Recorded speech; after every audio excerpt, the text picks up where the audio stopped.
So here we are with Pierre and Noizat, the COO and co-founder of Paymium, and Nicolas Cary, the CEO of Blockchain.Info. So welcome to WIMA. And so Pierre, can you give us a brief overview of the concept of Bitcoin? Okay, Bitcoin is a new internet protocol and a new network on the internet that allows people to transact directly on a peer-to-peer basis without the need to operate with a central bank or a central authority. To achieve that, Bitcoin uses a shared ledger of all the transactions that are recorded by the network, and the participants in the network maintain this ledger in a collaborative manner by providing their computing power and energy, so to speak, to the network. And so can you share with us some of the basic principles and more about the Bitcoin scripting language? Yes, Bitcoin is sometimes called a programmable form of money.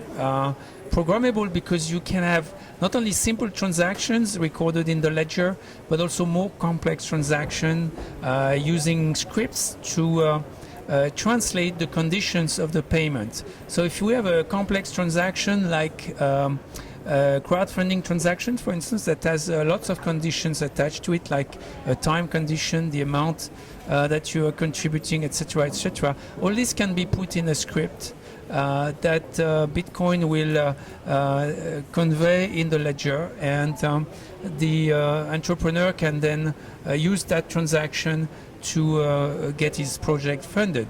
And that's native in the Bitcoin technology. You don't need a special type of software to perform this crowdfunding transaction. It's really native in the scripting language of the Bitcoin. Nicolas, can you share with us some of the application, innovative use cases and business models, including wallets?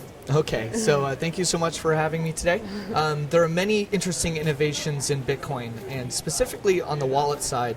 Wallets are a way for people to securely store and spend their Bitcoins, and there'll be many solutions that will appeal to people for different reasons. Some people will want very, very secure solutions and store their Bitcoins offline, just like you would store gold bars in a safe, but other people are going to want to be able to use them mobily on their smartphones, allowing them to make transactions while they're traveling abroad or visiting friends and family. So you'll see wallet solutions that are specifically designed for parents, ones that are for women, ones that for people that like to do gaming and gambling, and also ones that just make general commerce easier. But this is sort of the tip of the iceberg. In Bitcoin, there are major innovations for remittances, the ability to send money to and from people anywhere in the world instantly, basically for free. And that's because someone can create a Bitcoin wallet on their smartphone without terms of service or conditions and instantly start to interface with people anywhere in the world. So this is really wild. It's basically the ability to build a bank right in your phone, and there's no central authority or merchant processor or bank that takes fees or slows down transactions. So it's a really powerful new future for people and the future of money.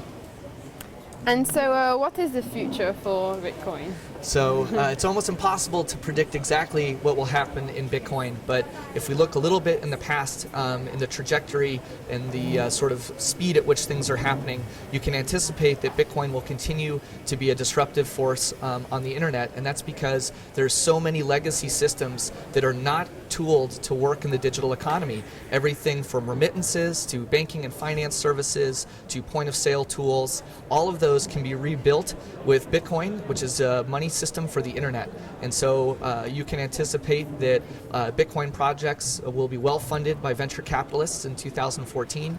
Amazing services will be created, and millions of new people will start to use Bitcoin because it's a better way of transacting, and it's a more private and more powerful way of conducting personal business. Well, thank you.